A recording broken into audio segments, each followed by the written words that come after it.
Welcome to Ye Old Podcast, this John Adams review, not a decade too soon. My name is Jesse Dollemore. And I'm Ian Brinksman.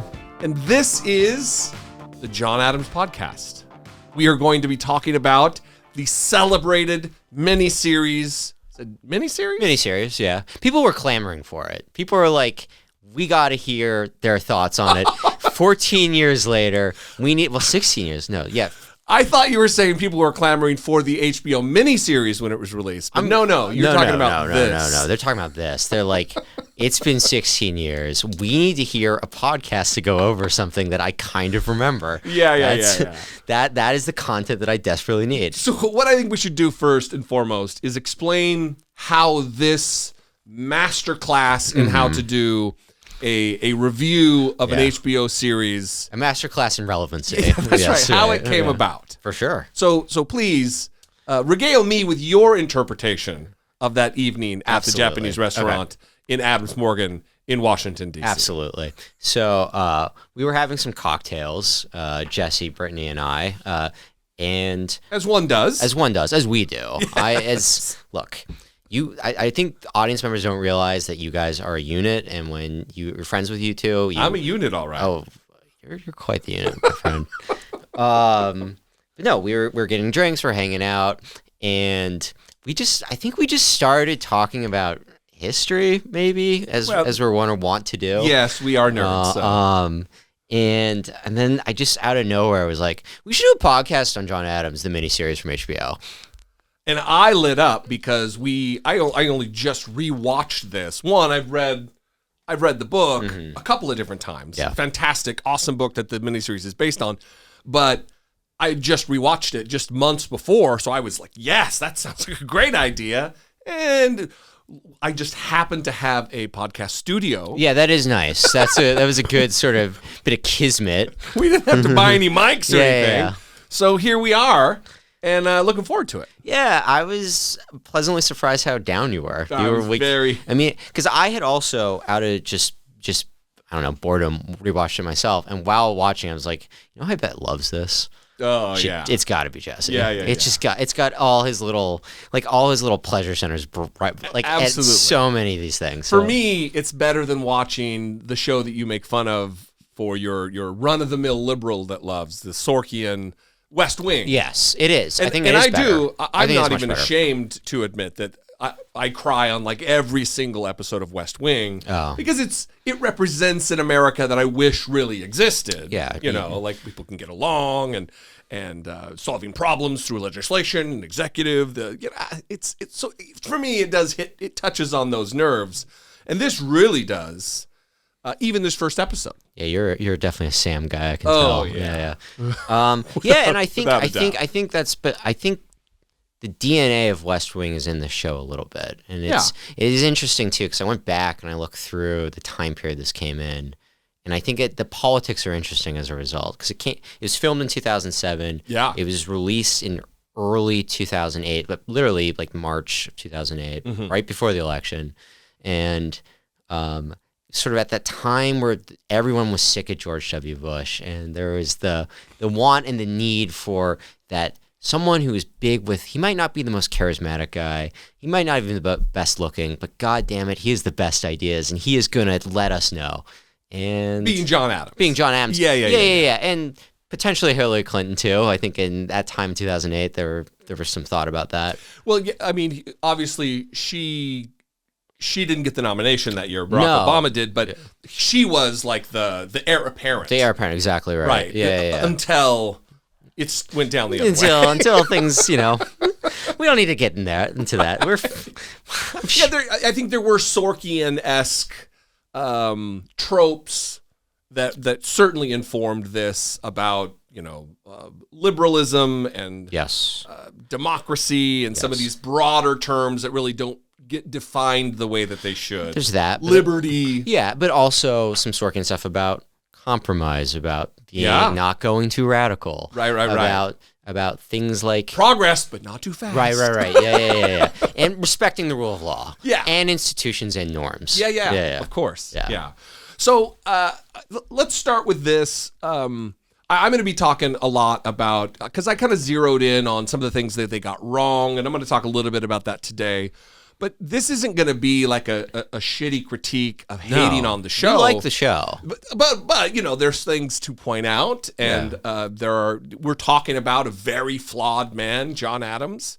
And in a very flawed time. An extremely flawed horrible. time. Yeah.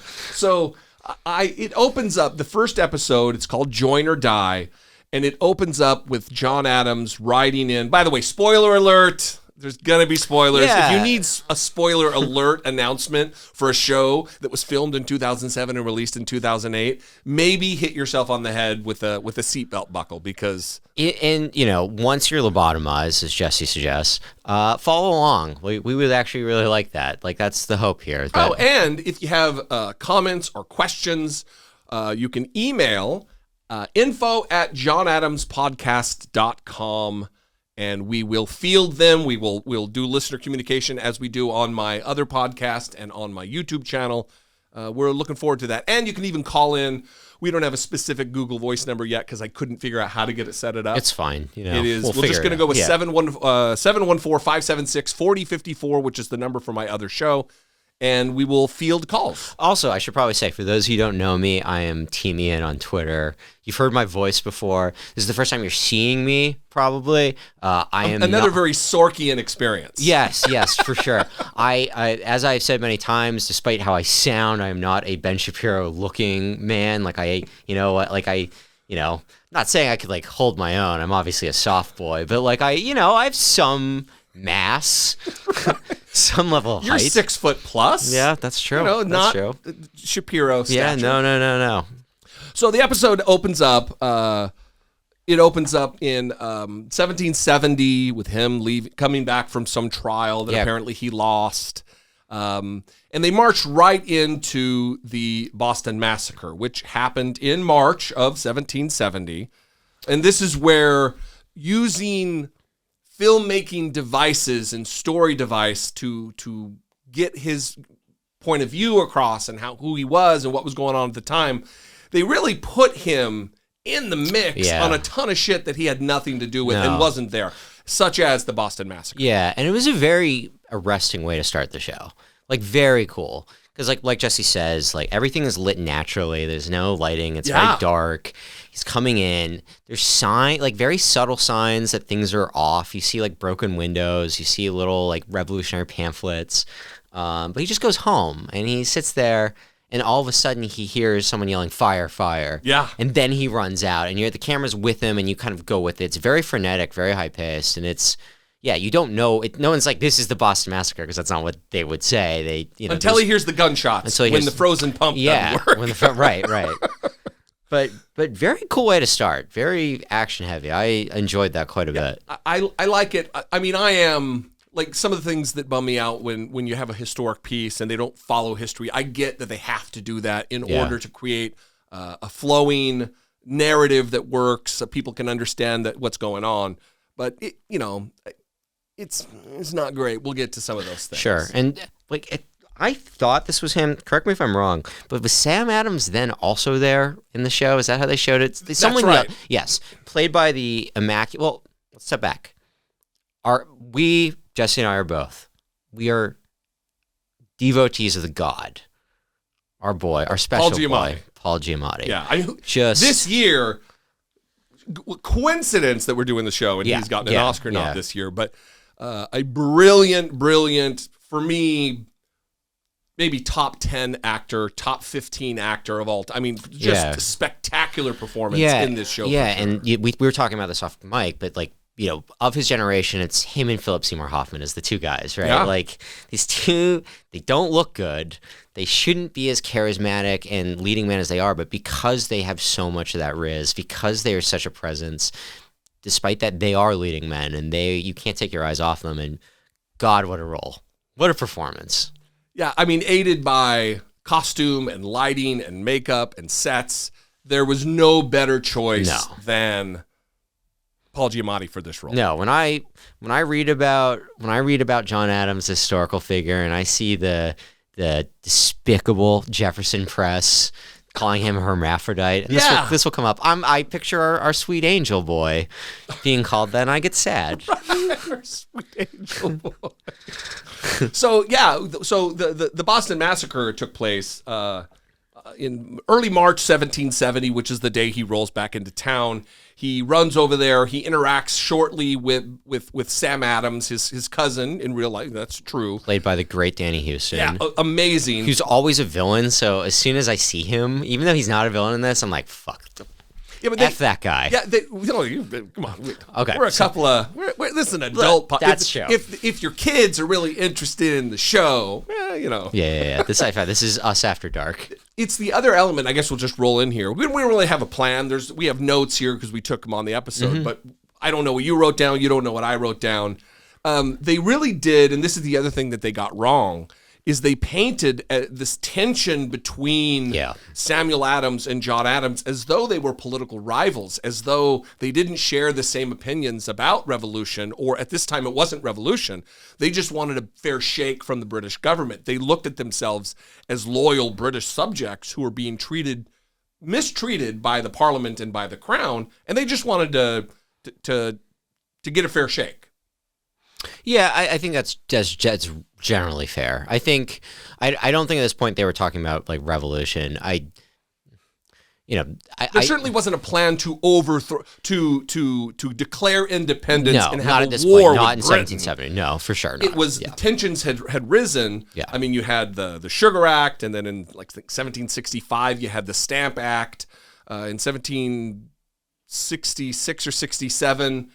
It was repealed because they realized, oh shit, the Parliament realized we fucked up. Yeah. And not only did we mess this up, we also appended a tax on the most influential and wealthy and well-spoken, the people who had the equipment to bring. I mean, I think that's the real problem. Yeah, the Stamp Act, it attacked lawyers. Yeah. It attacked newspaper editors and publishers, people who owned presses.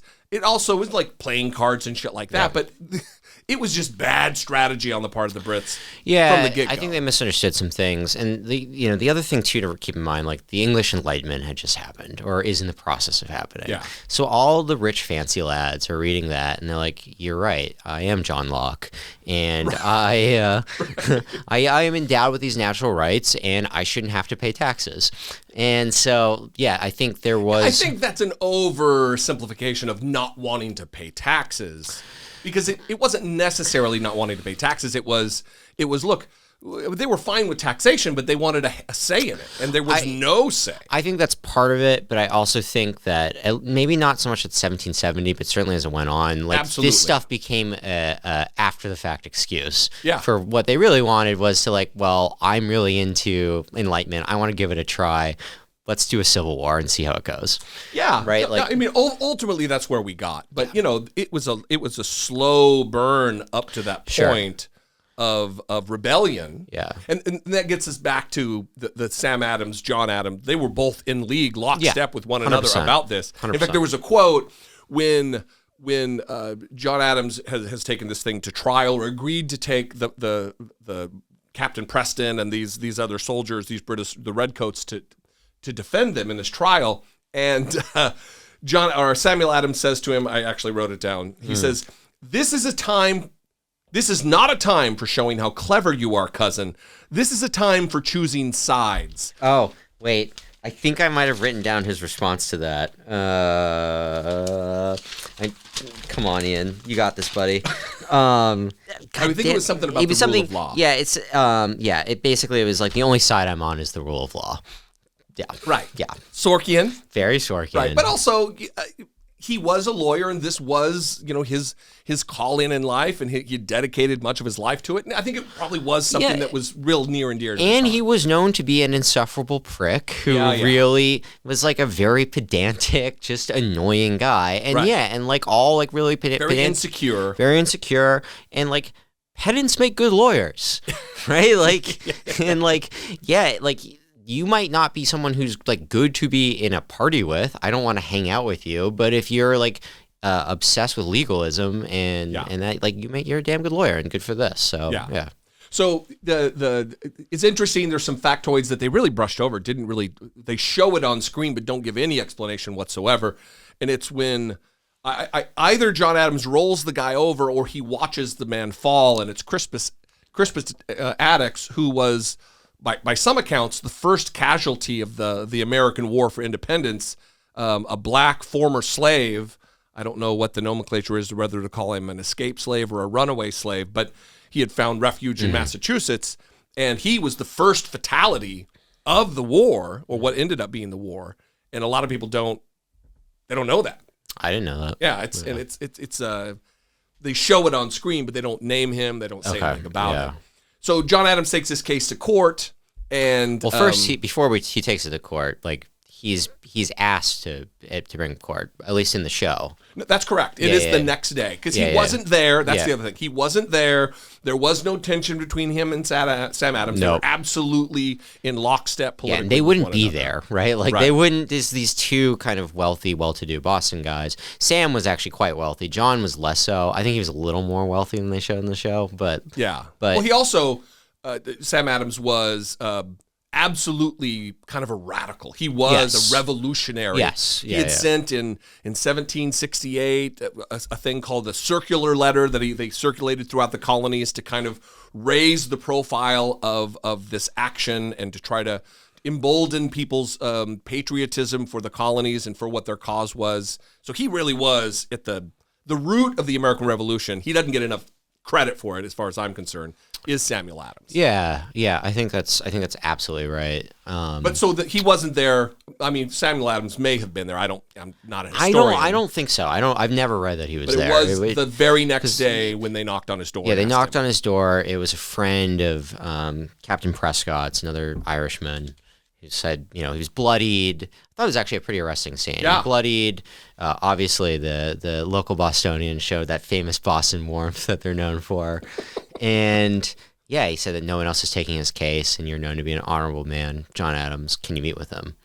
I thought that scene was very good. And then especially I love the next scene when he's in the jail and you see all the redcoats and you realize, oh, these are children. these are like 14-year-old boys. Yeah. And they are pissing themselves with fear right now. Yeah, it was. I mean, if you imagine, and when they go through the trial, I don't know how much accuracy they attended to for the trial scenes, where there's literal witness intimidation happening in the moment. I do want to talk about that scene because so ridiculous. It seems ridiculous to me. It does, and it has a weird follow-up, but I guess we can get there in a second. I mean, they're playing into it. It is setting the stage for the themes that are going to be playing out throughout the whole thing. But back to the point of defending, it was children who were afraid for their lives, and it was rabble-rousers who were, the way they played the descriptions of the Boston Massacre were accurate, as far as I know. Yeah, as far as I know. That it was, without a doubt, it was the colonialists who were egging on the soldiers to try to get them to do something to make this happen. Yeah, because, I mean, it's not a conspiracy to say that the people that wanted... they wanted a British overreaction, right? Yes. If the British do violence, then that justifies any further violence by the colonists. Yeah. Right? So this was the best thing that could possibly happen until that pig-nosed John Adams, that Jefferson, the hermaphrodite. I keep saying that because Jefferson later would accuse John Adams of being hermaphrodite in print. Yeah. And that's what they're falling. I mean, that's part of what their falling out was. Part of it, yeah. Years and years. Yeah. I mean, here we have the Adams Jefferson letters. Quite the bromance. Didn't just buy it for the show. These are books that I have. And they really were dear friends who had a falling out because of the perniciousness of party politics. Yeah. Because they were in different parties. They had a different philosophy about how to run. Wait. Are you saying factionalism happened? What? Right. No. We set this up so there would never be factionalism. There would be no such thing as political parties, and it would last forever, and we'd be great. 1,000 years. 1,000 years of everything. We just are men that are honorable. And it lasted 10 years. It lasted one president. Yeah, that's right. One guy. Right. So I mean, where do we go? Where do we go here? Okay, so let's are you ready to talk about the relationship between Abigail and John? Oh, let's do it. Because it really is a hallmark of the show. Yeah. It's been written about at length. Even in this, I believe there's letters between Abigail and John and Abigail and Thomas Jefferson. Yeah. And she really was a prolific, I mean, for the time, she's not, some women's liberation individual. Sure, right. But for the time, you could paint her as that. She's talking to John Adams at the time about women's suffrage and freedom for enslaved people and even even more specifically, it was a marriage of equals, right? Yeah. Like he respected her intellect quite a bit and seemed pretty obsessed with her generally. And respected her opinion. I mean, and this comes into play with the scene where they're in bed and he's formulating his closing arguments for the trial. Yeah. And he gives it to her to read, and he's pacing frenetically, nervously, waiting for what she's going to say about it.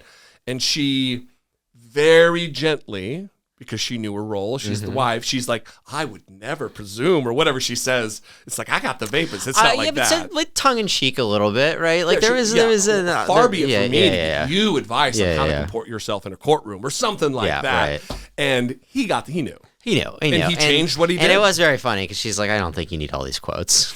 Can you imagine what the quotes are? They must have been from like ancient Rome. Oh, yeah. Just the most intellectually masturbatory things imaginable. Played in the show by Laura Linney, and just brilliant. A brilliant, incredible actress. I've heard interviews with Paul Giamatti about her acting, and apparently he said that she's the kind of actor that would say in a scene to the director, oh, you need me to cry? Okay, where's the coverage going to be? Which eye do you want tears to come out of? Right. That's bananas to me. Yeah. I mean, I barely get by doing this. I can't imagine being that much in control. No, as an actor, and to just fully inhabit that role so completely. Yeah, very solid. Yeah, because like Giamatti, perfect performance, perfect role. But like he's Giamatti. When I see him, like that's Paul Giamatti. That's Paul Giamatti doing awesome Paul Giamatti things. I love that. Laura Linney, that she just became Abigail Adams. Yeah. Right. There's just a difference there. Yeah. It's not better. It's not worse. But I mean, they did a good job of creating a John Adams out of Paul Giamatti with like the black tar on his teeth and all the nonsense. Oh yeah. I mean, there's really some great makeup. Yeah. Even in the scene where he's up against the wall. I noticed that too. The red bumps. Yeah. I mean, just historical accuracy. Yeah. Every time I watch a period piece like this from this area and before, I just think to myself, these people were stinky. Just imagine I think about the that stench all the time. Can you imagine? We'll get into this in a later episode. Can you imagine how gross sex smells? Ugh. Can you just imagine what that like? But no, I'm with you. Every period piece, I'm like, I couldn't survive before 1960. If I showed up in like 1420 and like here's your chamber pot, I'd be like, all right, I'm gonna kill myself. Yeah, like, this is a no go. Yeah. It's been this way since high school. Like when we would watch Romeo and Juliet, like in high school, I'd be like, nobody's brushing their teeth. Ugh. It's just nobody has it just stinks. They did brush their teeth in this show. I was surprised about that. Yeah. I don't know what it was with. I assume it was like horsehair. Some kind of a just rudimentary brush. Yeah. Right? And probably something like, well, you need to brush with something like, healthy for your teeth, like molasses and like, injected with like cocaine. Something abrasive, I'm sure. Yeah. So the other thing about this is it's not only the show will go on, and we're going to be talking about this at length in some of these episodes, but the show also really went into detail about the dynamic in the family. So this isn't just a show about the politics of it, about the foundation of the nation, about the forming of a union out of 13 disparate colonies. This is a show about his family life and how, in many ways, dysfunctional, and how in many ways he was this demanding kind of ogre of a father, which leads us really to another thing they got wrong in the first episode, which is John Quincy Adams. They show him in the back like a good boy reading a book, right? He's one of history's goody-good boys. And he was a goody-good boy. He was a goody-good boy, sure. He's another one-term president because he didn't want to eradicate the Indians, the native peoples. Yeah. He was the same anti-slavery attitudes of his father and most of Massachusetts. he wasn't a terrible president like it's painted just because he got a one term. You know, there was this expansionist mindset that he didn't fully gel with. It was that he entered sort of this end of a period, right? He was the last of the founding fathers. Even though he was himself not a founding father, right. He was sort of a copy of a copy of a copy, right? That was the big thing in that early spate of presidents. Like, basically every alive founding father got a chance to be president, and so there were no one alive Every left. alive founding father. Correct. Some of them were killed by Aaron Burr. Yes, yeah, and some of them deserved it. Don't bang other dudes' wives. Don't do that. Maybe pay. Yeah, well, that's the real reason he died, but he deserved it for other reasons too. Not that part. I mean, well, that part. He had some great ideas. Some great ideas. He was a scoundrel. Yeah. To be sure. Yes, and for sure. I mean, if you want to email info@johnadamspodcast.com. Yeah. And tell us how you saw the play and you loved it on Broadway. Yeah. Tell us where you fall on the Federalist, what was the Jefferson's Party called? Democratic Republican split. Yeah. Where do you fall on that? Are you for the tariff or not for the tariff? We have to know, because there's a right answer. We're really getting in the weeds. Yeah. So, getting back to there's going to be a lot of this where I digress, we got to get back, is John Quincy Adams in the show in 1970. In 1770, was 3 years old. He was born in 67. Yeah, right. And they show him as like a young boy reading a book. And Charles was an infant in this time. So he wasn't getting railed on aggressively. Say what? Discipline-wise. Okay. Like, because I think the first line, I might be incorrect about this, but the first line is, Charles, get away from the fire. Like, that's kind of an entree into the life of Charles Adams and how he's treated by his father. And there's this alarm. And, spoiler alert, Charles ends up dying an alcoholic. Yeah. He drinks himself to death. And mainly because he was treated, not mainly, there's a host of different things that come into play with addiction, and early childhood trauma is one of them. Genetics is another. If we had Brittany Page here, she could speak more eloquently and fluently about. We're saving her expertise for another subject. Right. Hopefully we will get her in here. That would be great. Yeah. But John Adams was hard on Charles. Yeah. I'm sure it was a difficult road for him. I think one of the things you point out when you're talking about themes of this, like, dads and sons is a huge theme of this show. We see that over and over and over again. And I don't know if it was intentional, but that's also sort of the theme of this country a little bit, right? They're our first dads, the founding fathers. Yeah. They're our first daddies. Yeah. And they were hard daddies. And, as you get old, when you're a little kid, you look up to them. You're like, look at these guys. They're so cool. They stood up to the British. They gave us this Constitution, which is perfect. Right. And you get a little older and you realize, like, oh no, he had a few problems. Our daddy. It's a fascinating. Going further into the show, into the episodes, it's gonna be a wild ride with how he treats his kids, how he treats his wife, how he treats everyone. Crippled with anxiety that he is, but the pomposity that he walks around with all the time. How. I think that the show writers and the showrunners did a great job at some of this stuff, because so often Americans, maybe exclusively Americans, look at our founding fathers, at the framers of our Constitution and the revolutionaries, and they think of these. It was a monolith. Everybody was in agreement. But even as we get into the Constitutional Convention episodes, it wasn't a sure thing that this thing was going to get done. No. And it wasn't even a sure thing that they didn't even know really what they wanted when they went into the endeavor. And I think that the show does a great job of explaining that or showing that. Yeah, and we'll get into it then too, but I think that's actually probably where John Adams was the most important, maybe in his entire career, was in that Constitutional Convention, sure. right? Like, the revolution might not have happened without him there. Like, period. There's other things. I think full stop. Yeah, there are other things important that he's done, other things that he did do less well. But I think if we're going to point to one very significant thing for why it's good he was who he was and where he was, it's there. Yeah, I mean, it is a remarkable. I mean, John Adams in 1770 with this first episode, with 35 years old. 35 years old, and people talk a lot about. I actually mentioned it in a YouTube video recently about how old different people were. Like people look at Alexander Hamilton as this fully formed individual who he was a teenager in 1770. He wasn't around for the Continental Congress. Yeah. He wasn't around for the forming of the government and having these debates. Even James Madison, the author of the Constitution of the United States, was like 25, 24 during this time. And only during the First Continental Congress 4 years later did he take part in writing the Constitution. So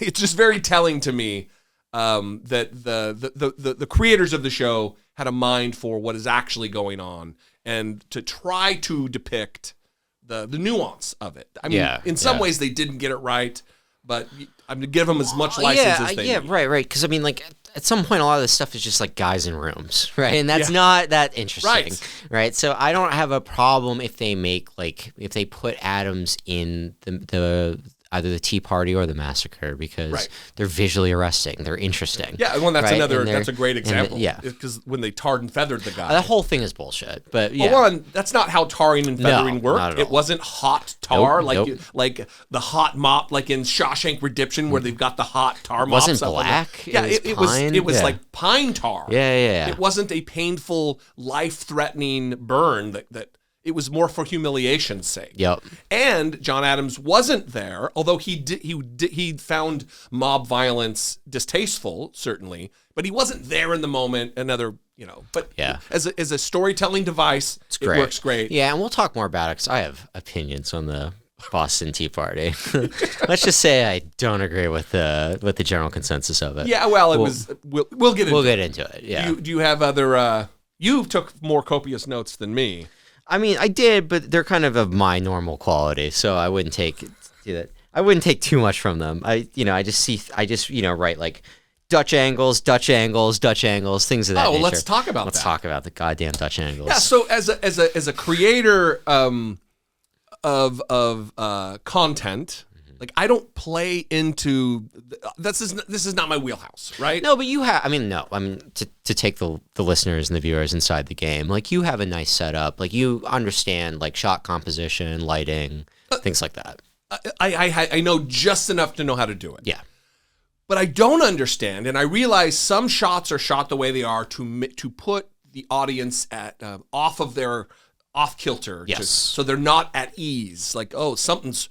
This is unsettling or whatever. You see it in horror movies, you see it in it's just subtle ways to make the audience feel something's off. But I don't and I didn't, full disclosure here, mea culpa, I didn't notice it until you mentioned it. And now it's the only goddamn thing I noticed watching the show is how many, like, cameraman, just hold the camera straight. You don't have to cockeye it off to an angle. Buddy. Just it's in every episode, and it makes no sense when he deploys it. I don't get. I looked up the director. His name is Tom something. Tom Hooper is his name. Tom Hooper is his name. And I looked him up because I was like, what has this guy also done? I am perplexed by his decisions. Is it like a bunch of NYPD Blue episodes? No, it's even better than that. It is a mix of well-regarded things like The King's Speech, like a well-regarded like prestige thing. And then the movie Cats, 2019 live-action Cats. Yikes! And it's like what a filmography. I wonder. We're gonna try. Here's another. We're gonna try to get some different guests on to talk about the veracity of our claims and what their opinions are, and maybe some scholars. Maybe we'll try to get our what'd you call him? Our prince. Our sweet boy. Yeah. We'll see what we can do, but I think it might be nice to reach out to somebody on the production team because I'd love to know like what some of these creative choices were.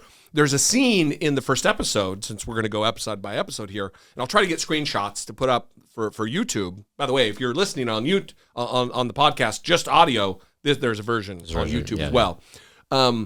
And it's where he and this British loyalist guy is trying to convince him to come and work for the king. The Attorney General. Is that who it is? The Attorney General. And the way the shots are composed, it's Paul Giamatti's face right up against the edge of the screen with the chair. Like he should be way back with a lot of room between him and the edge of the screen because he's facing that other dude, and it should be the same for the other dude. And it's nightmarish. It's so distracting. Right. You're half expecting like some sort of ghoul to walk in the frame. Like, I don't understand. And what's weird though is because like so much of the show is so competently directed. Right, there's some really cool. Well, that's where shots. I think it's just we're too dumb to understand what they were going for. Maybe I'll just speak for myself. Yeah. I don't know, but the guy he's obviously not a feckless creative type. No, there must have been some reason for the decision, not just that looks good. Let's just go with that. I mean, sometimes that's enough of a reason. It looks cool. I mean, like yeah. I mean, there's certain, Zachary Snyder comes to mind as a certain someone who... He's the Superman. He is the recut, Superman, right? yes. The Yeah. guy? The himbo director, who I do have a sort of soft spot for, if I'm being honest. I mean, like, look, all the criticisms of him are valid, for sure. But you know what?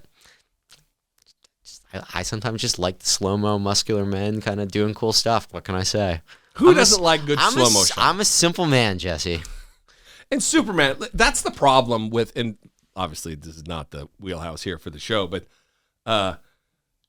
Superman movies should be pretty hard to mess up, you would think. Kinda. He's a tough character, don't you think? Because he's stronger than everyone. Yeah, so, like, but they pulled it off in 1978 or whatever they figure out Reeve. Yeah, they figure out ways to do it, but I haven't seen that movie since I was a child, so I worry that I might not like it. You're completely invulnerable to everything. Yeah. So how do you? Yeah, that's a hard. And every single Superman movie is somehow about him losing his powers or finding a weapon that kills him or whatever. So. I see that. I see that. See? Yeah. We're all learning here. Look at us go. Let's go back to the real Superman though, Paul Giamatti. Well, look, we can finish talking more about the actors than the show. Is there anything else that is episode related? I mean, the courtroom scene, the court scene, obviously, I think we need to get into. Well, let's talk about that before we talk about some of the actors. Oh, okay. No, before we talk about no. Sweet Boy. No. Paul Okay. Giamatti. No, I got nothing right now. Yeah. The courtroom scene is absolutely a tour de force. Yes. Amazing work there. Amazing in costumes, amazing in how they dressed the set, amazing how they shot it, amazing dialogue. It really, being somebody who doesn't have a memory for dialogue like that, I mean, I don't read from a script, but I also don't have a script. I just talk in my life. Yeah. I don't know how they drew from, because a lot of that stuff and the attitudes and the ideas that he expressed, John Adams, in the courtroom scenes, are from letters that he's written over the course of his life. A lot of the dialogue you hear is verbatim from letters and stuff. So, but I don't know how, and this will bring us to Paul Giamatti, how all that gets even done. Yeah, I think you and I have different opinions on Sorkin and Sorkin dialogue, but I think when Sorkin works best, it's in courtroms. Right? Yeah. Like that is where, because there's a contrivancy to that, because people don't actually speak like that in real life. Few Good Men. Yeah. Yeah. There's some others that I can't think of right now that he's done, but that's where it makes sense, right? It works really well, and so I think that works really well here too. And I love, personally, I don't know about you, but I love a good courtroom procedural. Oh, I just find it right. I just find it kind of fun and thrilling. I'm sorry there aren't a lot of good court movies anymore. You have to get that in TV now. But definitely agree those are the scenes without doubt that are the best, because they're really formulating who the character is, who John Adams is, what his ideas were, what his passions were, what was important to him. Shows what he's good at. Yeah, and he's very good. He's bad at so many things. Right. But he's good at talking. He's good at being passionate. He's good at ripping apart an argument. Yeah. Right? That is, I think, the most important aspect of it is juxtaposing some of the insecurities that he absolutely has in the scene before when he's with Abigail in bed. Yeah. And they're talking about what would make his closing argument better. And he's obviously insecure about it. So insecure that he rewrites his closing argument based on her opinion. Yeah. And then goes in there and just slays. Yeah. And, defeats the other side. The British are acquitted. Yep. The found justifiably found that they didn't murder anyone. Yep. And through some wonderful cross-examination. Should we get into some of that? Because Sure. The one I really want. So the first one, they pull out this guy who's just obviously lying. They make it very clear. He's like, "Yep, he was the captain. Gave the order to fire from behind the men." And John's, you said behind the men? Oh, okay, interesting. Jury, please remember that. Yeah. Yeah, and then the audience is primed to be like, okay, so the rest of the people coming up will say that's not where he was in front. Perfect. The second one is who I want to talk about, because that was what you alluded to earlier, the jury intimidation one. So it was a black man. He sounded like he had a Caribbean accent of some kind. Yeah. And he was shaking. He was scared. And they were towering over him, leaning into his yeah. face. He's a very small actor, the man. Yeah. And they're leaning, and they kept getting closer and closer. They put their hands basically right up next to his hand there, because he was leaning on the, I don't know, bench. I don't know what banister. The banister, yeah. Yeah. And, John Adams is getting it slowly out of him, but he notices that these men are threatening him, because he said, "Did these men throw the clubs?" And that's when he really started shaking, and these people got really close. And Adams, because he cares about people, he laid off. He didn't ask a follow-up. He instead asked, well, what did they say? Yeah. Thereby saving the man. And then we didn't hear anything more. That became later. Great. But then we never really gone back to that guy. And if they were going to imply violence to him for saying they threw clubs, wouldn't him saying that they ordered fire, right? What you said earlier about what they being the colonists were yelling fire to get the British to fire on him. Wouldn't he just be murdered then anyway afterwards? Right. But we don't know. Guess not. I think it is a disservice to the movement of revolution in the beginning. I hate you. We're using terms here that are so nebulous and overused. What term do you not like? Revolution? Revolution. Okay. Because even in the years following the actual war for independence, people like Benjamin Rush and John Adams both wrote extensively about how the war wasn't the revolution. That was the war. The revolution goes on. We're still in the middle of the American Revolution to form this country into what we want it to be. It's perpetual revolution. The war wasn't necessarily what we now refer to as the American Revolution. Yeah. That was just the American War for Independence. Yeah. Or the Civil War. I would say the Civil War probably was the end of the Revolution, is the argument I would probably make.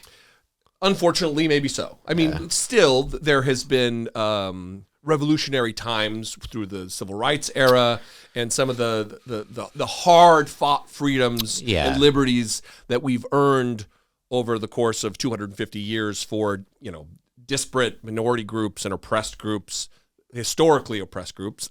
So I don't know that I fully agree. I think that the revolution still continues. So to your point, what is a revolution and what does that mean and how do we define it? That's exactly what I'm talking about these nebulous terms. So I don't want to use words like the revolution, because I'm not talking about the war.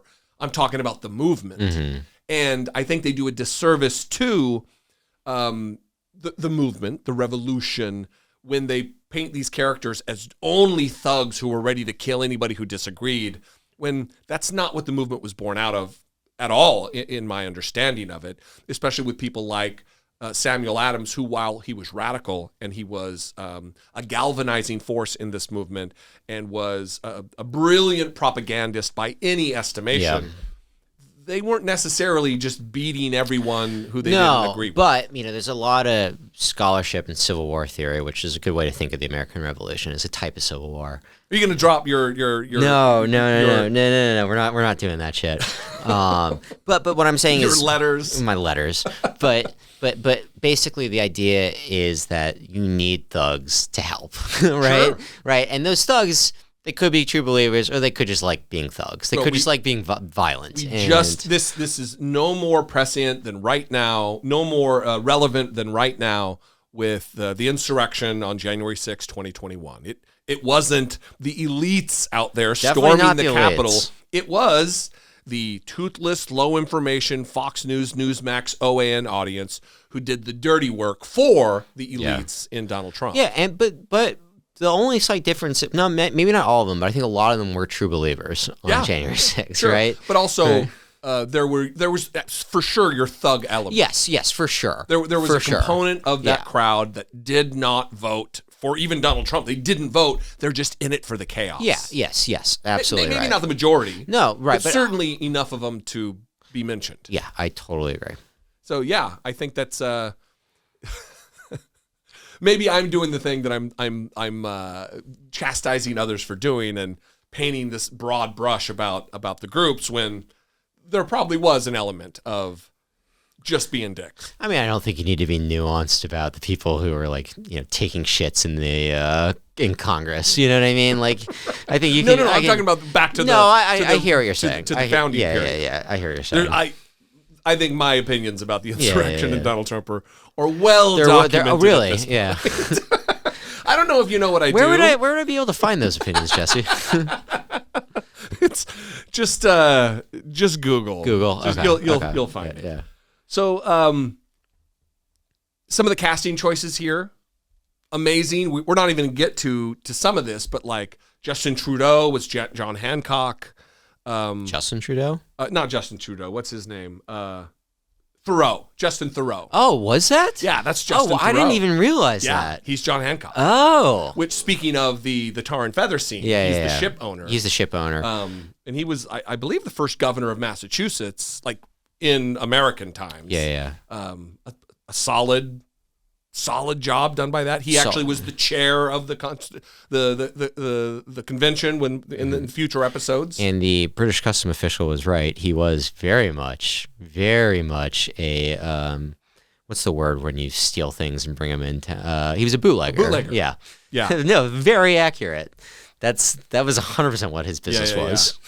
That is a funny scene. We're all over the place right now. I love it. It's mostly chronological. That particular scene is funny because the guy who gets tarred and feathered, full frontal for the dude. Oh yeah. We see all of it. Yeah.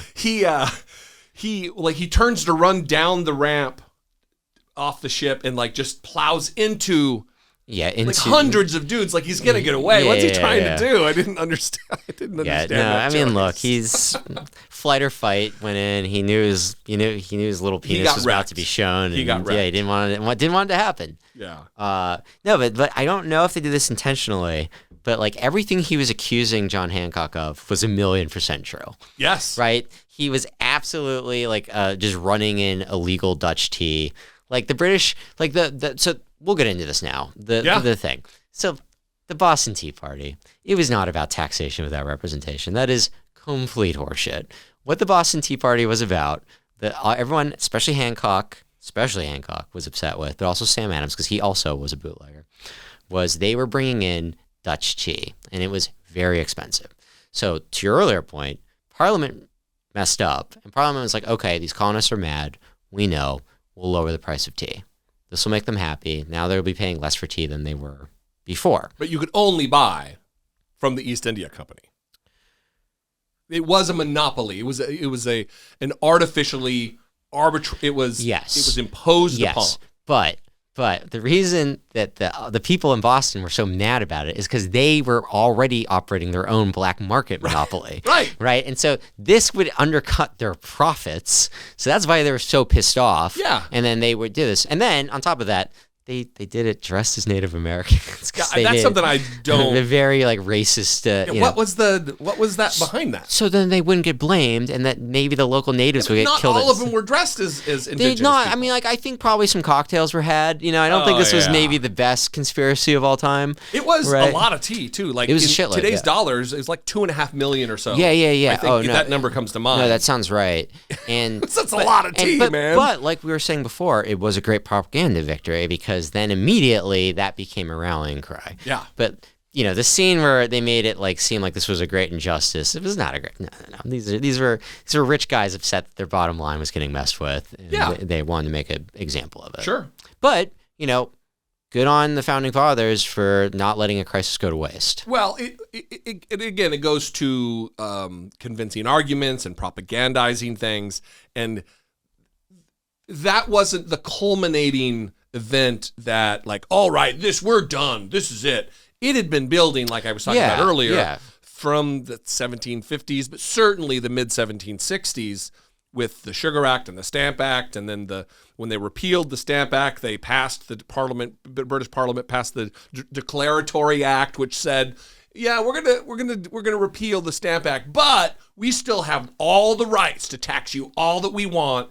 Kind of a thumb in their eye. A little bit, yeah. I mean, look, I think there should have been some parliamentary representation. I also think the British had a point where they had just spent a shitload of money defending against the French, right? And they needed to recoup some of their. And also, parenthetically, there's been no time in the history of this country that taxes were ever lower than they were right on the eve of the Revolutionary War. They've only gone up since then. Again, though, I don't think it's the amount or the level of taxation. It was the fact that they had no say whatsoever about the imposing of taxes. Yeah, and Indians. That was the other thing. Yeah. That's in the Declaration of Independence. But we don't need to get into that now, but they're really mad that the British were like, you're not allowed to kill Indians anymore. They were very upset about that. Well, they also put a pretty fine point on the border. That you couldn't go. You can't go colonize any farther than this west. Because the Indians helped us beat the French, and the British are like, yeah, you're not allowed to do that. And they're like, well, no, that's our land. We're white. Right. How dare you, sir? Which is another interesting thing about why there's 13 colonies and why Florida. It's not like Florida was uninhabited land. It was just filled with British loyalists who did the calculation and realized, we think we're better off staying with the British. Was it not Spanish at that point? No, it had come back. It had come back, okay. Spain was on hard times, and they sold it back to the British. Yeah. And, I mean, the whole thing is... Things get moved around a lot back then, so the chronology... Very weird. They're just selling massive tracts of land. Yeah, have you been to any Caribbean islands yet? I think you'd really like it because, I mean, one, like, you do have a lot of... They're beautiful in colonial history, but you go there and you're like, oh, yeah, you can tell that this island was owned by, like, 6 different European countries at various times and go back and forth. Just from the food? Yeah, just from the food, the names. You'd be in this, like, Dutch town that's got French doors, but they drive on the left. It's like it's very perplexing. You know how I vacation. It's not tropical destinations. No, it's not. No, yeah. You're not a sunboy. When Brittany and I take trips, it's to Montreal in January. Winter. It's unbelievable. It is the we love the balmy 13-degree weather. The perversion on display. Last year, it's a beautiful day in DC right now. It's one of the first beautiful days. Tomorrow's gonna be like 79 degrees. Yeah. Which in this house is just, it's met with derision and rage. As well it should be. And so I knew to come here in layers because the air conditioning would be on. Also with lights and, in here. I'd keep it very cold in the studio. You do indeed. But yeah. Yeah, so not a Caribbean boy. Got it. No. But I think it would be interesting to, like, even going around St. Thomas or wherever that our boy Alexander Hamilton was born. It's super cool. It's super cool and worth a trip. For sure. Well, I think, unless there's anything else, this is an inaugural episode. They may become more structured. That's not really how I like to roll, though. I like to kind of have the audience tell us what they'd like. Yeah. I like to kind of see what works and what doesn't. If we need to start segments, we'll do that. It'll grow. This might end up being only as many episodes as the miniseries, but it also might end up being 2 or 3 more episodes if we can book some guests and talk about, maybe field some audience questions. So we would, again, throw out a phone number to you, throw out an email address to you, solicit your participation in this review. It is all our thing. 714-576-4054. Of course, you can also email info@johnadamspodcast.com. Where can people find you on the social medias, Ian? I'm still calling it Twitter. It's not X. I refuse. It is not X in this house. At Team Ian. Come say hi. You can at me like all the little sex bots do now. They let me know about the nudes in the profile. Say pussy in bio. Pussy in bio. Yeah. Wasn't that supposed to be eradicated when Elmo took over? Hey man, free speech is back. Right. Wokeism is dead. So stupid. And I'm at Dollemore everywhere: Instagram, Threads, TikTok, Facebook, Blue Sky, Post, All of them. What is Post? That's another one I saw that I had signed up for. Oh. I'm at Dollemore there too. Yeah. We'd love to hear from you.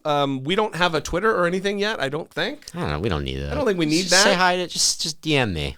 But we want to know what you think. Communicate with the show, and we will see you next time. For Ian. Bye, everybody. I'm Jesse. See you on episode 2.